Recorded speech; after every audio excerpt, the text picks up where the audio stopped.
مرة رقصت تحت المطر؟ ايه. ايه يعني خاصة حدا يكون رومانسي قدي بخليها تسائب يعني. رقصت تحت المطر بباريس قدام الأوبرا. احساس حلو كتير، بتحس انه المشهد بتشوفه بفيلم او بمسلسل او معقول يصير حقيقة او صار حقيقة. البيتزا المفضلة عندي بيبروني وزيتون، زيتون اكسترا. اذا جيتوا لعندي على البيت شو بحضر لكم عشاء؟ هلا هو المفضل انه تكونوا عم تجيبوا اكل معكم، او اكيد بنطلب دليفري، ما تعتمد لانه ما بنطبخ. انه ناكل طبخ امي طبخ امه، بنحاول نعمل شيء بالبيت. هلا بنفشل بس انه لا ما بنعاني. مني حلوه وعيش للابد او حلوه وعيش سنه، شو بختار؟ ليه صعبتوها؟ ليه مش حلوه؟ بعرف شو، ما بدي اعيش للابد، حلوه وعيش قد ما بقدر اعيش.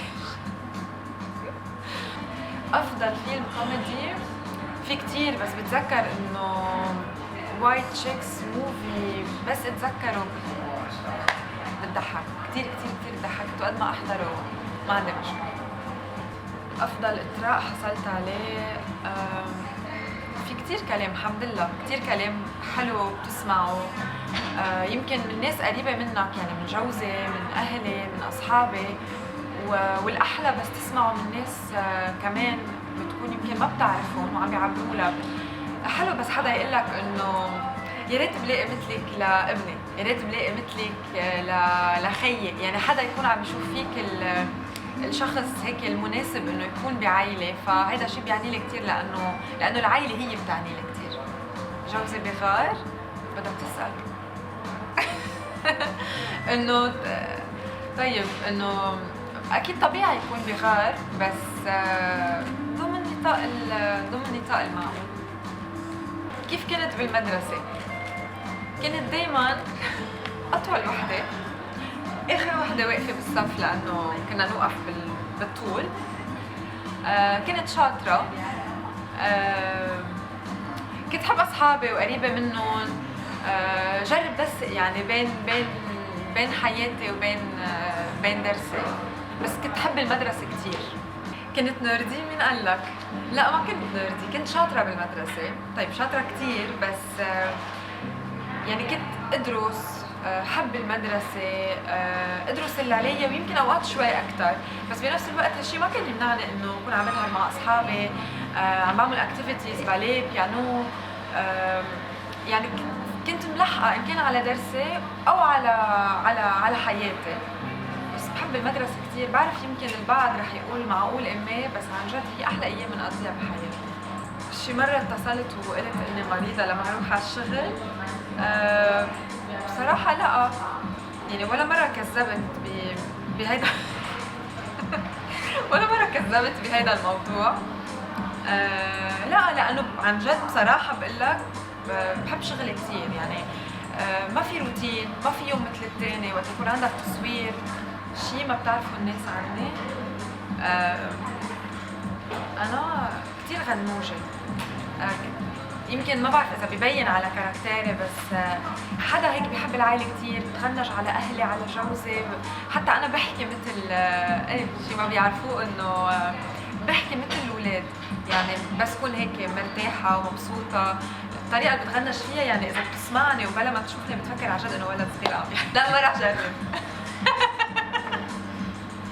بعرف شو رح تقلي، ما رح جرب احكي مثل الاولاد.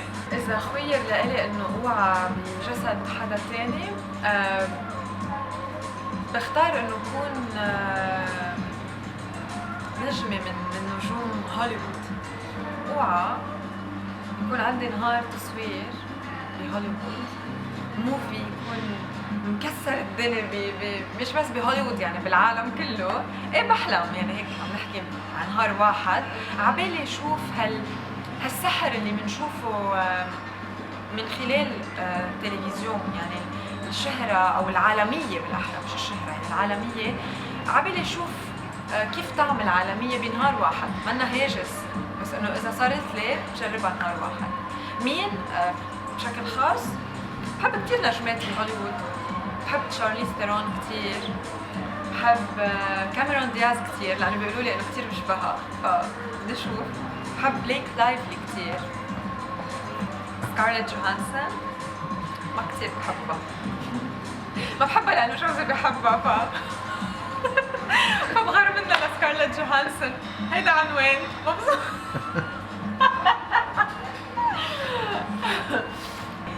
موقف غريب حصل لإلي من أحد المعجبين. بتعرف للصراحة بالعكس بصير في كتير مواقف حلوة مهضومة، ما بتصدق إنه هالناس اللي ما بتعرفهم شخصياً يكونوا عم بيتعبوا هالقد لحتى يفرحوك. بس إذا عم تسألني عن شيء غريب هو شيء بخوف صراحة صار معي. كنت أول ما مبلشة بمجال التلفزيون، يعني عم نحكي أول سنة أو سنتين، وبيوصل لي مسج على فيسبوك، حدا بيقول لي إنه أنا رح كون ناطرك هلأ بالمحل الفلاني اللي هو انا مجبوره اقطع فيه انا وفالي من شغلي، رح كون ناطريك، واذا ما بتحكيني انا رح احكيكي، واذا ما بتحكيني رح اقتلك، رح اذيك، شيء هيك. فبتخيل انه بالنهايه يوصل لك هيك مسج ما رح تعرف انه اذا يكون مزبوط او لا، اذا الشخص اللي بعته بكامل قواه العقليه او لا. فهذا صراحه عامل لي قلق على فتره، يعني صار دائما حدا من اصحابي يرافقني او يجي حدا من اهلي يكونوا عم يجيبوني، يعني ايه فعلا كان غريب وبخوف، بس الحمد لله يعني ما صار شيء.